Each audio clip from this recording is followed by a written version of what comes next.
In the beginning, autism parents spend years panicking, researching, and trying to correct every single milestone, every single behavior. Just know this, in 20 years, you'll look back and wonder why you worried so much. Welcome to Behind the Breakthroughs, a podcast where the conversation around autism has no limits, with your host, Dr. Annette Nunez, and contributing host, Maylene April Visaya. And that quote is by our guest, Francine Mundt. Hi, Francine. This is Dr. Annette Nunez. Hey, everyone. It's May. And hi, Francine. Welcome. Hi, you guys. So, Francine, you are doing so much. You started the FRAAT, the First Responder Autism Awareness Training. Mm-hmm. And it was based off your experiences with your son. And I just have to tell you, so you sent us a video right before this podcast, and it had me in tears because it was so realistic of the life and what people don't capture about autism. Yes. Can you explain a little bit about the video? Sure. I just stumbled on it. I made it, about a year ago. I was talking with a girlfriend and we were talking about all these podcasts and all of these interviews that are going on about autism. And normally it's geared towards a much younger group. It's usually geared towards those parents who have just gotten, the diagnosis, which is great because we all need that. But I was there. And then now me and the girlfriends that I do have, the other moms, we are dealing with a whole other box of issues when they become adults. And we just haven't got there yet with that. And the other thing was a lot of it is kind of sugar-coated. So basically, we were talking about what really happens. People have to actually see what really happens in our lives. I can take a picture of me and the boys and we could be at, say, Disneyland for the day. And in that picture, it looks perfect. It looks like, oh, she's so lucky. What a great life she's leading. Just a leisure. They have no idea what went into taking that picture. They have no idea what went into even getting there. And to anyone looking, I'd be envious of my life online, because it just looks so easy and simple and lots of great vacations. But that's the part they don't see. And that was the point of the video. The video was like, I don't care anymore. I don't want to hide this anymore, because I think a lot of parents, we're embarrassed and we feel as though we're going to be really judged, and people may take it the wrong way and say, what's going on in this house? We need to call CPS. There's something, very wrong here. But in my house, that is my norm. I mean, it is my normal day. And if you were to walk in, people who have never come to my house before will walk in and they will be in shock. And I'll then realize and say, oh, yeah, this doesn't happen in everybody's house. Their kid doesn't run out of his room, strangle you, and run back into his room in the midst of a conversation. And I won't even stop talking because I'm so used to it.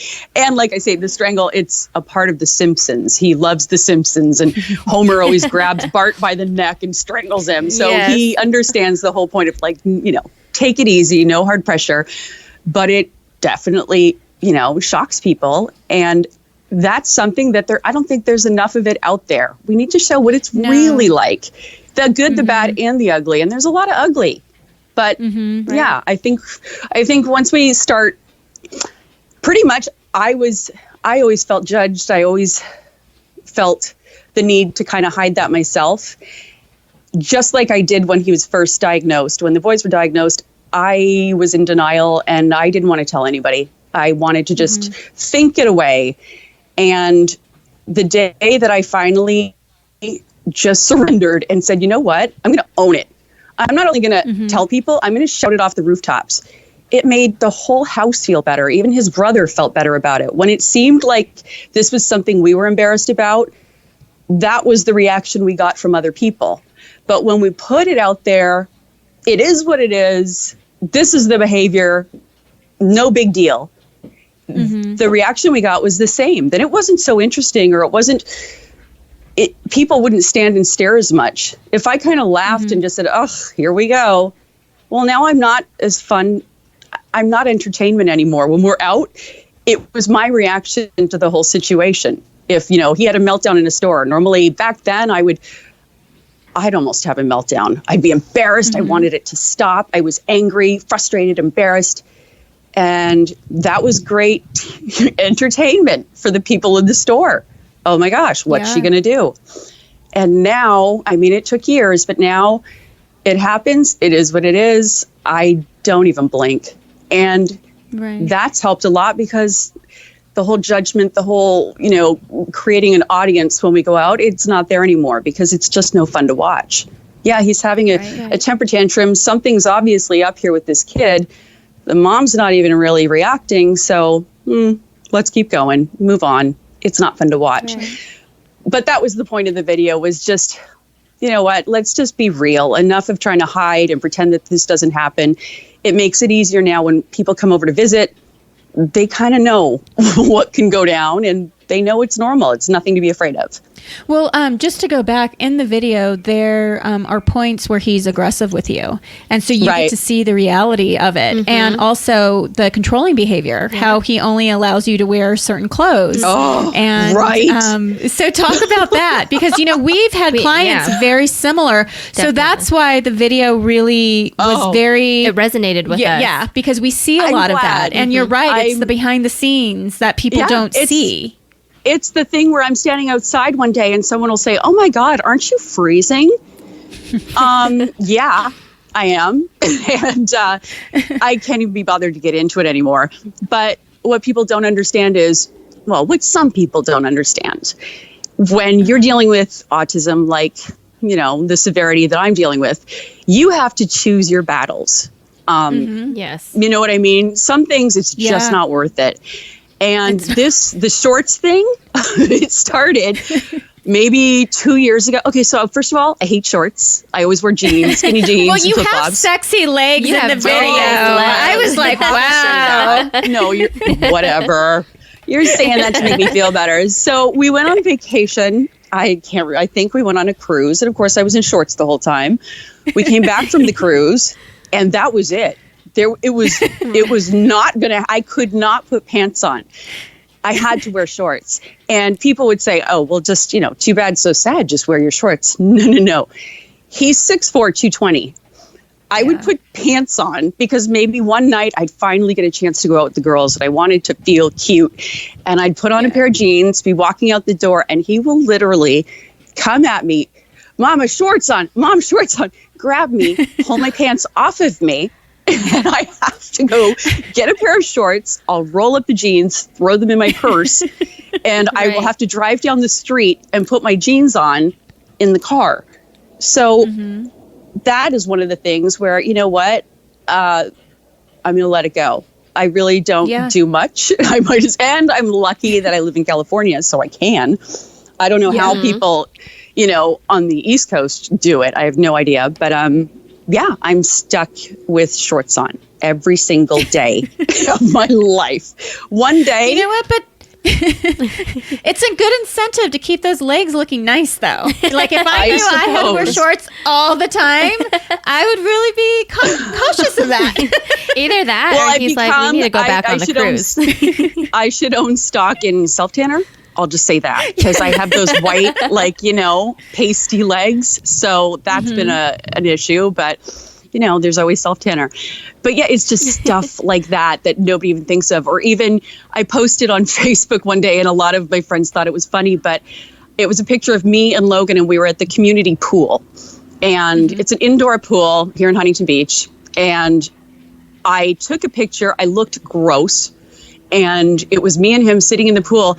And I said, I'm just going to choose to appreciate the fact that Logan keeps me so active. Because basically, I'm sitting in this pool soaked. I look like a, wet rat.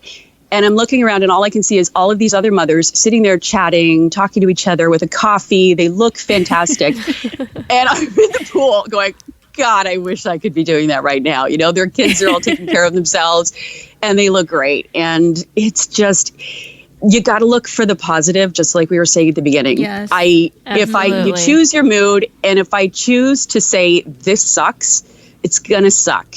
So I just have to just find the funny in it, which is how I survive. And you know what? Hey, lucky me that I can't lie by the pool at a resort, that I'm chasing him around and around the pool. Yeah, because you're getting fit. Exactly. So you're staying in the back of as I grit my teeth and I say that, I have to just look at the positive, because it is what it is. What are you going to do? You know, you can be miserable. It is funny, right? You have to just laugh. It is that you can't wear pants. Like, you have to wear shorts. Like, I laugh because we get it. We get it. And you have to find the humor in it. Yeah, you do have to find the humor in it. It has to be humorous. You have to laugh. I did a thing at the police station, and I had to dress sort of business-ish. And I was thinking, how the heck am I going to do this? Logan's going to be with me. I can't wear a pantsuit. So I had to find a pair of shorts that went with my blazer and kind of pull it off. Ay, caramba. People have no idea. They'd look and go, why'd she wear that? Oh, trust me. Long story. That's what you need, the little booty shorts with the jacket. You should get the little booty shorts with the jacket. That would be fabulous. You know what? I don't need any of the reasons for people to judge me. And that would just give them way too much material. No, it's all good. You should say my son approves of it. You know what? I'm pretty sure there's other moms out there. You should start a shorts line that could be business, going out, anything. You know what? Here you go. It could be worse. It could be tank tops or something like that. Right. But right now, and all my family, they live in Canada. They're in Toronto. And I keep thinking my dad had said, you guys have to come for a visit. And it was, it's cold. It's cold there. First of all, I don't own cold clothes. But I thought, how in the hell am I going to go to Canada? Because Logan, he'll wear shorts. Like, he doesn't, you know how some kids just have those sensory issues where, they don't feel temperatures.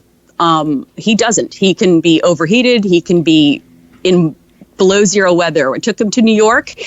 I was pulled over by the police about 4 times as we walked down the streets of Manhattan, because we were all in winter clothes with scarves, mitts, the works. Logan, he wore a scarf. I'll give him that. He allowed a scarf around his neck. But other than that, he wore a tank top, flip-flops, and shorts. And it was below zero. It didn't matter what I did. There was no way he was putting a coat on. So we had a lot of police pulling us over. And once we explained, they totally got it. But it's crazy. So let's then talk, since you did bring the police into it, let's talk about what you started, because Logan elopes. He's a runner. He's a big-time runner. So you started this organization to train first responders, correct? Right. Well, basically, he's been eloping forever. He goes through phases, which I'm sure a lot of kids do. 1 month you have this horrible behavior and you start to panic, going, what am I going to do about this? This is brutal. And then out of nowhere, you realize, wait a second, he hasn't done that for about 3 weeks. So they come and they go. There's no rhyme or reason. There's no method to the madness. It just comes and goes. Same with eloping. That will just come out of nowhere, and all of a sudden he's missing 3 times in 1 week. And I might go a month and he doesn't even try. This time that he tried, and this is how this whole thing started, he had escaped the house, and it was a big one. It was nighttime. The police were here. They had the helicopters out, putting out it was awful. They put out the announcements. They had the light out. So, it was brutal. And anyways, after they found him, they brought him home. Everything was good. And one of the officers came up to me and he said, for next time, because, let's be real, high likelihood this will happen again. He said, what do you think we should do? Because when we first approached him, he was kind of scared, and he kind of wanted to get away from us. And that was where it started. So I was talking to him, just telling him what he liked, what might calm him down. And I thought, this is it. This is what we need to do. And I know there are people out there doing it. As we speak, there are people doing training. And that's great. But coming from a mom like me, who has 2 of them, who's had to figure it out on my own with, there is no there's nobody. And I mean nobody. We have flown to Korea on, 17-hour flights. And when he decides he wants to have a freak out moment, it's all on me. It's all on me. And when you have a man can, physically hold him down and restrain him, which I am beyond against, even in schools. That's a whole other topic. But for me, I have to find a way as a 5'7" girl. How am I going to de-escalate this? And now, and that's what I do. And that's something you you can't know it unless you've done it. And I just wanted to be able to share how I am doing it, and just to let the police know from my perspective as, a mom, and how I handle situations. And from there, we went on to, oh my gosh, Disneyland. He was banned from Disneyland. So that became an issue. It just opened up all the doors. We travel a ton, and just, accommodations for people on the spectrum. Any website you go to, any resort, cruise ship, they have a whole, web page dedicated to parents with kids with autism. And that's what it's geared towards. Kids. It's geared towards, the 4 to 8 year olds that, back when mine was 4 to 8, when he had a meltdown, I would pick him up and walk away. It was easy. It didn't feel easy back then, but it was. And now we have millions of kids right now that are entering adulthood, and we haven't addressed it yet. It's something I used to sit and think, I hope one day this changes. I know it will, but I hope it's soon. And then I thought to myself, what am I waiting for? Am I waiting for somebody else to fix this for me? Because what's wrong with me? I'm perfectly capable of trying to maybe make a change, to put this information out there, to shine a light on all these kids that are now they're adults. They're big, huge adults. So that was where my story started with the business. But the other thing was, it can be incredibly isolating for parents raising kids with autism. It is isolating. I don't care what anybody says. Yeah. When they're super severe, it's brutal. And there's no birthday parties. There's no invitations for play dates. There's no mom groups. It's impossible. And it can really be depressing, super depressing. And you can fall into that hole of, why me, and why him, why us, why my family? It wasn't supposed to be like this. I look back on all those times that I did the pity party thing, and I'd have to just suck it up and go on. But now I look back and I think, that's why I could never see a light at the end of this tunnel. Nothing made sense to me. Why is this happening? And now I think this is why.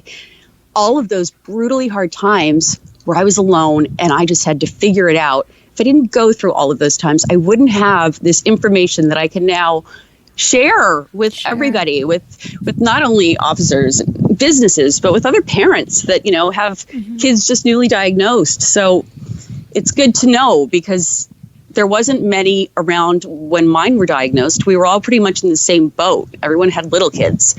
So we you connect that way. And in the beginning, you're looking for every cure you can find. So there was lots of groups to join, so you could meet people. But as your kid turns 13, those fade away. You kind of figure it out. Okay, so the hyperbaric chamber, it didn't work. So let's just put that to the side. All of this voodoo that I was signing up for, this is it. You start to go, okay, this is what we're dealing with. Let's just this is reality. Yeah, this is reality. Because when they're little, you'll do anything, and like hyperbaric. I think I spent $6,000 on that, with them telling me, well, this could be the cure all, and worst case scenario, nothing happens, but he won't be harmed. What do you do? Okay, right. I'll do it. You'll try anything. Now, you'll try anything, and most of the time, it's just a waste of money, is what I can say from experience. But the whole thing is that is what bonds parents together. It's those days when we're all fresh and we've got all this energy to figure it out and fix our kids. And then once real life comes in and we go, okay, we're just gonna work with them, and just whatever makes their life a little easier, we're gonna do that. And that is where, unfortunately, a lot of us kind of, lose each other, because you're kind of on your own. You're kind of, life takes over, and there isn't as much support, and there aren't as many groups. So, and that kind of, that goes into the same thing with restaurants, with everything. I mean, restaurants will definitely make accommodations for a small child with autism, but it's a lot harder when it's a Shaquille O'Neal sized guy walking in with headphones and his iPad, and it's intimidating for some people. So that's my goal, is just to be a voice. Well, it's great because you and I exchanged emails before this podcast, and I've been in this field for over 20 years now, and I've seen my clients grow, and you're exactly right. It's almost like autism is supposed to go away at age 8. It's like everything is all for early intervention, autism, blah, blah, blah. And then at age 8, it's like it doesn't go away. No. It's like you still need those services. You still need the interventions. You still need everything. And what people don't realize is these kids grow and they become, I mean, some of my clients are, like you're saying, 6'3" and bigger than me now. Yeah. Where before they were little. Yeah. Yeah, and behavior was a problem, but not a huge problem because you could just walk outside with them. Well, now he can take me and pick me up and walk outside with me. So we gotta get that under control. Well, he can grab you by your throat, like you were saying before. Oh, you know what I mean? Or he'll sit on top of me on my bed and tickle me like I used to him when he was little, but he doesn't realize. He's like, he's I big. really can't get up. You're going to kill me. Right? Yeah, that is one thing, though. People, I don't know if it's people, but it does seem that even when you look for resources online, if you look for anything online, it's always geared towards kids 10 and under. Yes. Even 10 is pushing it. It's usually the kids. Yep. Any of the Facebook groups I have joined, the autism community support things, I get alerted when somebody makes a comment or says something, and every single one, which is great for that community, but every single one is, my child was just diagnosed. My son is just turning 5. Mine is going to kindergarten. None of my people, like us with the, 20-year-olds and son, we're not on there. And and it's probably because we're very overwhelmed, and you kind of stop reaching out when there doesn't seem to be any place to reach out to. Right, because the resources stop. I mean, there's no resources out there. And so that's the thing that you're changing, right? Francine. I am going to make a change, damn it.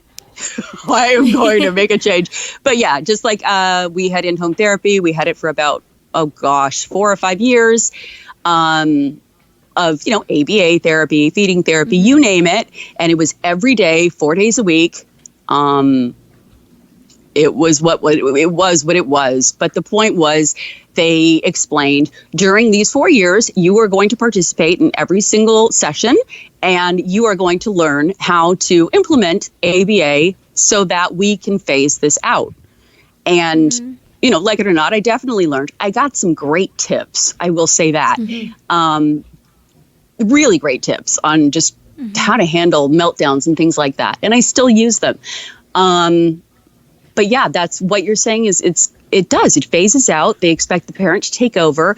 And that's a lot. It's a lot for a family, but it's even more when you're a single mom and you've got other kids, and it is a lot on your plate. So why aren't these parents going out and looking for groups and support? Because they probably just don't have the time or the energy after their day. Yeah, they don't have the energy. Guess.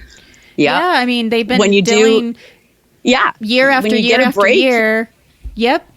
Yeah, my break, I don't want to speak. I just want to sit in front of Netflix with, some Cheetos and a Pepsi. Leave me alone. I don't want to go out. I just need quiet. So I'm just thinking that, the more we put out, though, the more maybe and I don't like being that girl. Like the video, it's still like, I want to put it out more public.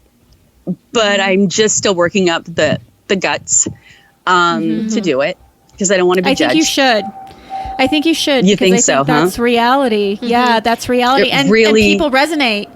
I mean, I resonate with it, and I don't even have a child, but because I work in the field, those things have happened to me. Definitely. Other therapists, people judging when we take our clients out to public and they have a meltdown and then being judged like...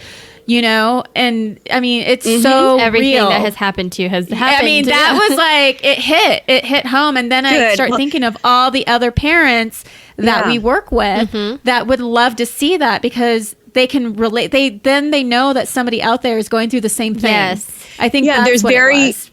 There's very few videos like that out there. I've seen maybe 2. One of them was from Australia. And I will tell you, it was a jarring video to watch. Like, it was shocking. And they put it all out there. And I'm sure. I think they even took some heat for it. I think that some people, because there's always those people. Yeah, we've seen accounts that have put themselves out and took some heat from it. You have to expect to get, the negative nonsense. But I will tell you, watching that video, I've never felt so much better in my life because I walked away thinking, it's not just me. You know what I mean? Like this happens in so many houses. We just don't talk about it. And we're afraid to open our mouths, and we want to just keep putting up the cute Facebook picture when they're calm because they were only calm for 30 seconds. So we take that picture and we post it. Like, look at my perfect family. We're so fabulous. But truly, so you great. were sweating. This is what ABA does. Yeah. Look at how great my life is. Aren't you jealous? They have no idea. And I get to wear shorts all the time. And I'm in shorts because it's California and it's just so awesome to be me. Yeah. Said if anybody actually knew what your life was like, they would die. Because you can put anything you want online. Yeah, it's anyways. And paint that pretty picture. The point of all my filters and all that. But that's the point is it kind of just takes one mom to kind of jump in the pool and just put it all out there and kind of hold your breath and just pray it goes well. And I think then other moms feel more comfortable saying it.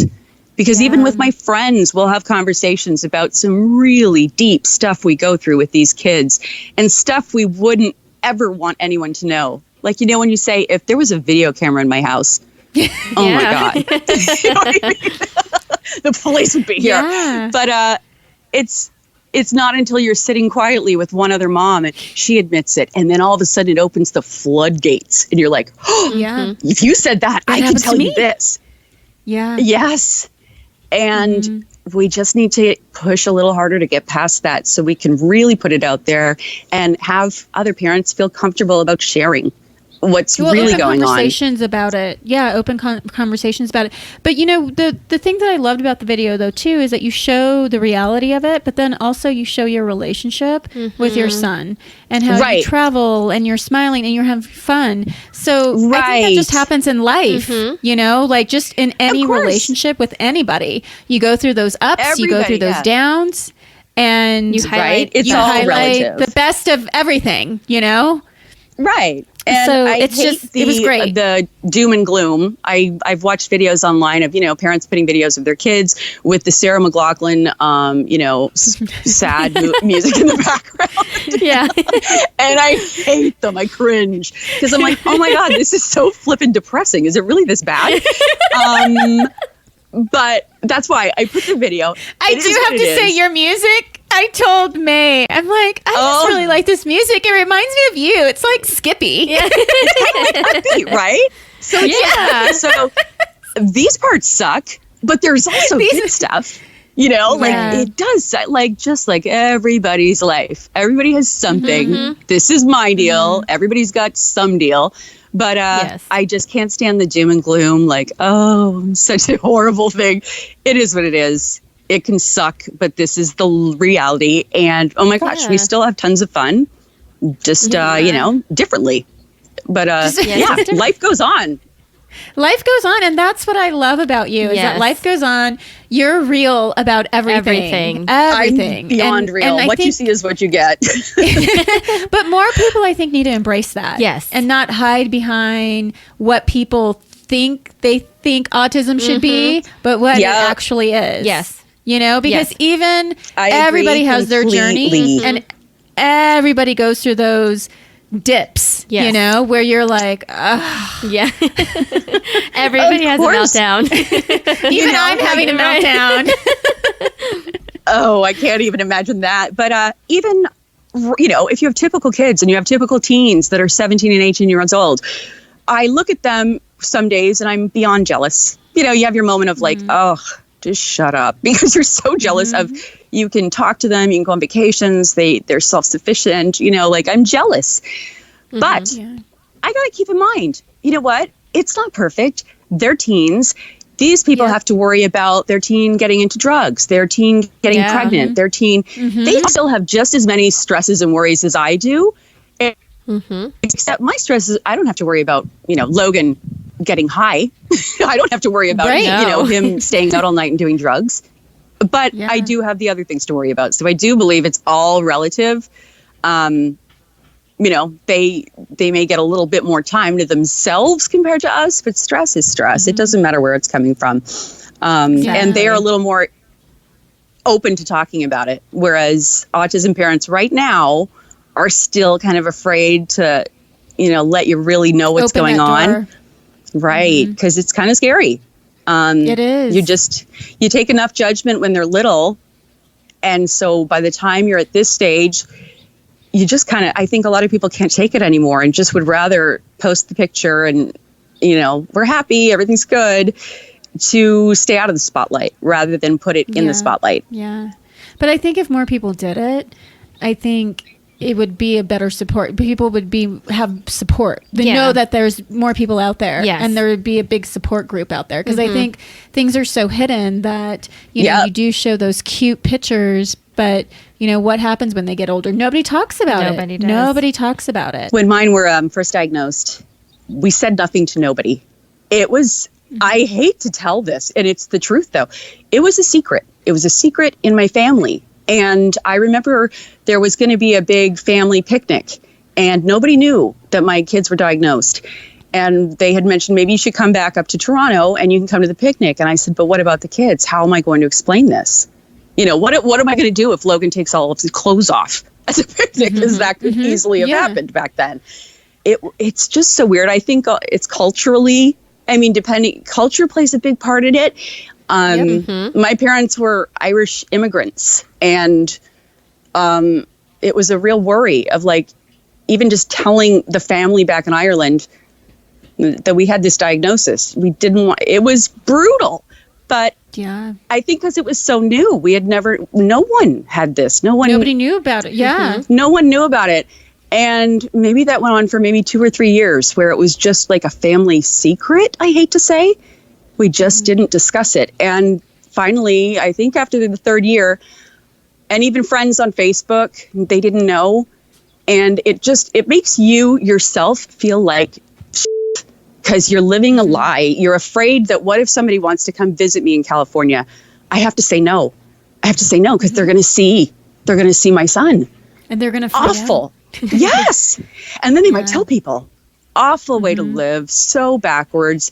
So that is when I just said enough is enough. You know what? This is what it is. And I'm going to embrace it. And I'm going to shove it down your throats, basically, so that you're going to be so sick of hearing about until it. Until you have a taste for it.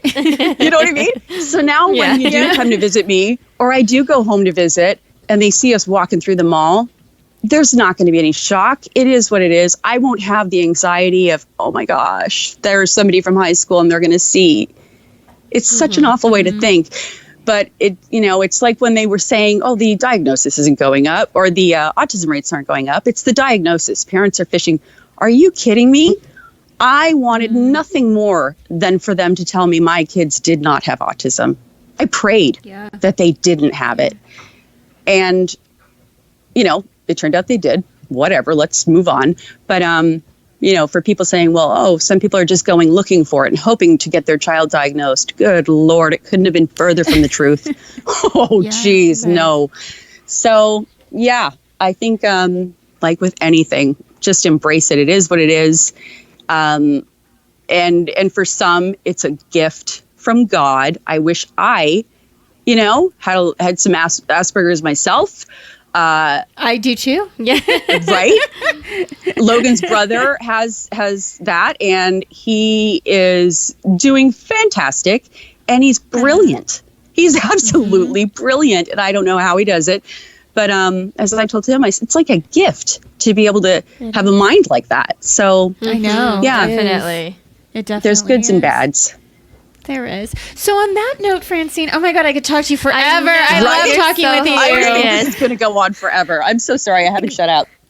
No, we love it. So what takeaways do you have for parents, professionals, anybody? What are your takeaways? For my takeaways for professionals and parents would be, no matter what the doctor says, the therapist, the professionals say, just always 110% go with your gut. If you have a child that hasn't been diagnosed and you think that they may have autism, you may hear, nope, they're just boys. Boys take longer.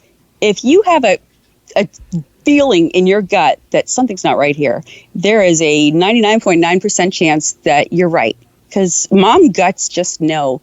So even for professionals, if as a professional, if you see that something isn't right and your gut tells it to you, it's absolutely right. When parents, they reach out for help online because they think this might be an issue, if they think it probably is.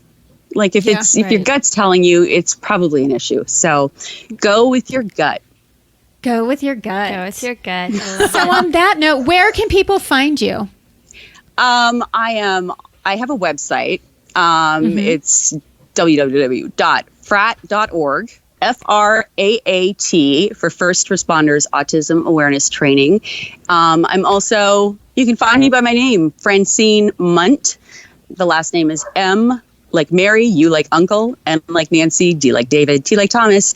And I'm on Instagram. I'm on Facebook. I'm all over the place. And I share a lot of the stuff we were talking about in the video, that people die. Yes. I share some of those pictures just to hopefully get the ball rolling and find some other parents to do the same thing. So we can. Her Instagram is fabulous. Yes. I follow it, and she posts funny stuff, like funny real stuff, where it's funny all the time, and I just love it. It makes my day. Why? Thank you. Yes. It makes me happy. Good. I need more happiness. Yes. So on that note, Francine, thank you so much for being together. It's been so awesome chatting with you. Yes, so funny, so great. Are you kidding me? Thank you guys so much.